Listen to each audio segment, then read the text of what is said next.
Wilson, Executive Music Producer, Artist Manager, and the CEO of RecordGram. There are millions of people around the world, probably some of you in this room, that have a burning desire to be a music artist. However, you either don't have access to quality producers, or you can't afford to pursue a career in the music industry. The solution to your problem is RecordGram.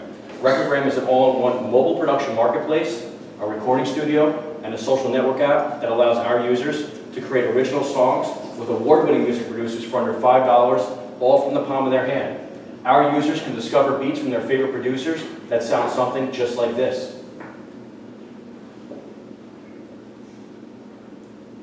Sound?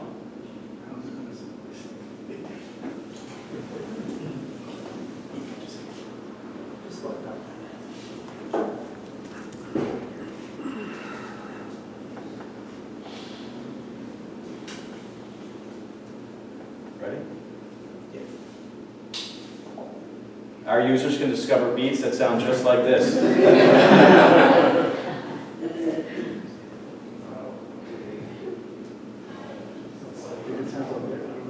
know what? Let me try this one here.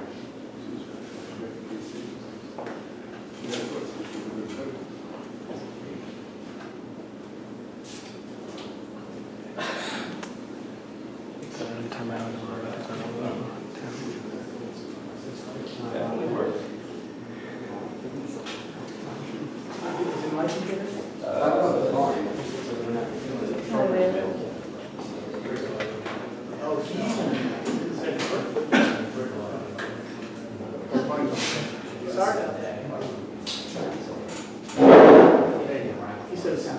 Sounds on. Discover beats just like this. Can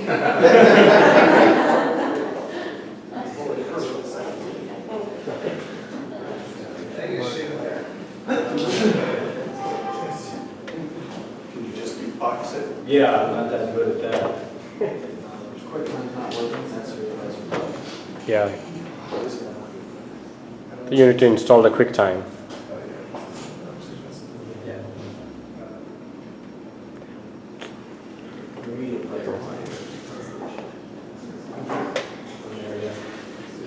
It's okay. All right, so our users can discover beats from their favorite producers. They can add their own vocals to the beats, which can create an original song. And then once they have that song, they can create a video to within RecordGram, which they can then share across their social networks, instantly turning their friends into fans. RecordGram breaks down barriers and empowers anyone, regardless of where they live in the world, or regardless of how much money they have, the ability to awaken their inner musician. We charge producers, this works, we charge producers $9.99 a month or $90 a year to upload their beats, their instrumentals to our platform. And when those beats are released or sold through our platform, we take 20% of that in-app purchase, and we give 50% of the beat lease back to the producers.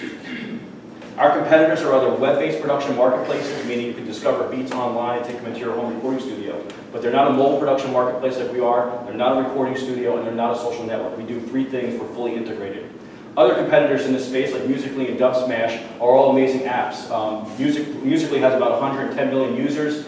They've raised over $100 million. They have over $1 billion valuation. Smule's raised about $50 million. They have a $500 million valuation. These apps are amazing. They have a lot of users, but they're focused on the karaoke market, and because of that, they have to spend a lot of money licensing the content from major labels. The good news about our platform is that we are focused on the original music creation market, so we don't have to rely on any major licensing from the labels, so our cost of doing business is a lot less. In early 2016, we were part of Project Music, an accelerator program, the only music tech accelerator program in the world. There were 6 companies selected to participate, and we were one of them. We were living in Nashville for 4 months. After we participated in that program, we came back to our home in Miami. We won the Young Presidents Organization. We came in first place in their global pitch competition. We also came in first place at the Harlem to Harlem pitch competition in New York City. And most recently, several weeks ago, we also won TechCrunch in Miami, and we'll be going to New York in May to represent Miami startup community. Wired Magazine reported there was a huge need for music technology that brought collaboration to the technology that brought music collaboration to the mobile device. And with all these things that we have going on, and a few things that I'm not able to discuss at this moment, we believe that we're going to disrupt the music industry and represent Miami. We're about a week or so away from closing our seed round, and I appreciate your time. Visit RecordGram.com and download the app today. Thank you.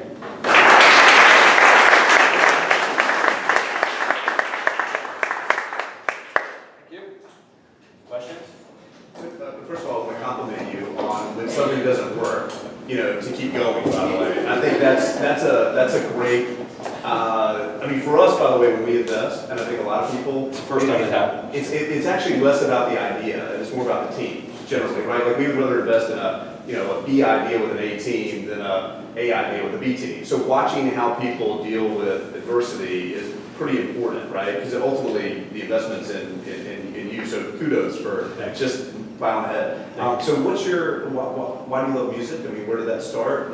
I mean, I've been in the music industry my whole life. I'm originally from New York City, if you can't tell. Actually from New Jersey. I grew up around record labels and the music business. I signed some of the biggest artists in the world to major labels. And I started off, I left the corporate world in about 2006 and started getting my own artists signed to labels, and I've grossed over $20 million getting these artists signed to labels over my career, and I just have a passion for music and technology. The answer to that question, actually, I think emphasizes something important, is to tell people why you're the right person to bring this idea forward. It gives you a lot more credibility. People pay a lot closer attention to what you're saying if you start with an impressive background in the field that you're pushing. So you may want to include a slide there for your. Well, I mean, usually I have a whole team slide, and I did say I was an executive music producer in the beginning, but. Keep it short, which is good. Gotcha. Yeah, appreciate it. Yeah, and what we saw there is definitely the caveat about relying upon technology, as little as possible when you're giving your presentation. It could just be that Dan's tech setup is a jinx, because I see it every time when someone tries to play music or show a video or something, it just doesn't work. Hey, Brandon, I'm sorry, could you use the mic so the people in the back could hear a little bit better? Sorry. Not coming through very much. And then the one other question I had is, so you mentioned that there were other apps and that they focused on the karaoke market and they had higher costs of doing business. But their infrastructure for their app and their technology is enough that they could pivot and try to occupy this space also, if it so happened that you were seeing some pretty substantial success and they thought it made sense for them to try to compete in the marketplace. Yeah, so a couple of things. Number one, you're absolutely correct. Number two, we actually spoke with Musical.ly, and they are not coming into our space. That doesn't mean they won't and that they weren't, shucking and jiving us, but they said that they weren't coming into our space. But Musical.ly and our competitors face the same things that we do. Apple, Google, these are obviously, far superior technology companies. They can develop a competitor Musical.ly, and then what's Musical.ly going to do? The same thing that we're going to do. We're going to stay ahead of our competitors, and we're going to keep out-innovating them. The other thing is that we have relationships. Musical.ly was built by technologists. We're music business entrepreneurs, and we have relationships with the biggest artists in the world, the biggest management companies, and the biggest music record labels. These companies, our competitors, have to spend a lot of money to build relationships with the people that we already have relationships for. And so we have a first-to-market advantage there.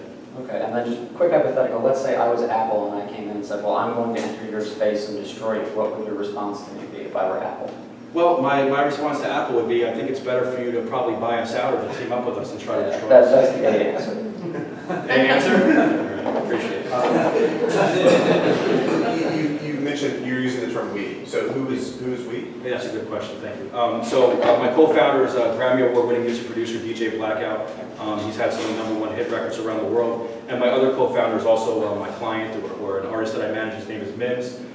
He had the #1 record in the world in 2007 called This Is Why I'm Hot. He was signed to Capitol Records, and it was the biggest single for Capitol Records since the Beatles. I'm sure you know who the Beatles are.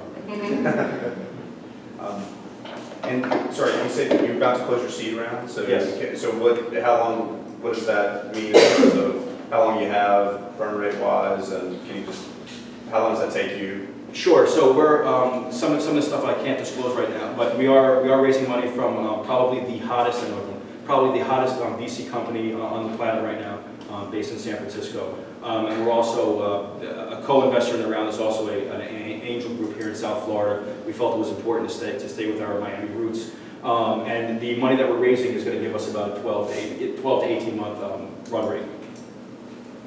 Okay. Any other questions, audience?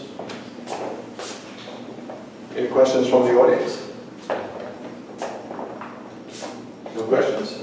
One question? I do, actually. I've recently become connected with Fiverr. Yeah. So You used it. I did once because I wanted a drum. I wanted somebody to put a drum set to a song, right? Mm-hmm. And, my experience was so-so. I'll just say that. It was probably 3.5 stars out of 5 that I would have loved it to be. So how would you compete with Fiverr? Because I know that there's a lot of live musicians out there that say, hey, for $5, I'll throw a bass line down to your song. So do you feel like Fiverr has some sort of competitive nature? No, Fiverr is not a competitor of ours. I actually use Fiverr for other services. No, it's two completely separate businesses. RecordGram, we have a lot of Grammy Award-winning music producers on our platform that charge $20,000, $30,000 for a beat. Through our platform, that beat is under $5. So you're not going to, I know maybe the Fiverr thing is confused, you're not going to get Grammy Award-winning music producers that are willing to do stuff for $5. That much I can guarantee you. The other thing is we are a mobile platform. We're not a traditional, the traditional way of doing business is you buy a beat, you go into a recording studio, which costs a lot of money. You have to either be able to afford expensive studio equipment, or you have to be able to understand the technology and understand how to do the actual recording studio. Then you actually have to have access to the producers, be able to afford the producers, know guys like me to get in touch with the producers. We're democratizing music collaboration for the world. We're making it affordable, user-friendly, convenient for everyone to use in the palm of their hand. Thank you. Thank you. Excellent, thank you. I have a question. Mine is Richard Sandoval. I'm wondering if you heard of a software, it's a program that people in the music industry got together and they analyzed the different cadence, beats, and so on that generates song after song, but we hear it all the time. It goes into our brain, and somehow that's translated into something that everybody here can remember music of any kind, right? I'm wondering, they developed this program where they can input certain types of beat, and then they're trying to derive what they think is going to be a hit record. I'm just wondering if you heard anything about that. Yeah, I know a lot about it. It honestly saddens me that the music industry has gotten to that level, but it has to do with artificial intelligence. They're basically trying to predict hits, and they're trying to use computers to produce hits without there really being any type of collaboration between an artist and a producer. They're basically using patterns, and I guess they're using patterns of hit songs in the past to make what a hit song in the future is going to sound like, based on what records have gone high on the chart, and like you said, the patterns and the bass tones and the cadences of the record. I can't say that's all it is. It's extremely complex. But if we're getting to that place where computers are doing the music for us, we're in a bad place, in my opinion. And in terms of creativity and artistry, not in terms of software development, which is unbelievable. I hope that answers your question. I don't know the name of it. There's several technologies like that, but I don't know the specific name. Great. I'm sorry, but we're going to have to move on. We're running a little short on time here. So thank you very much, Eric.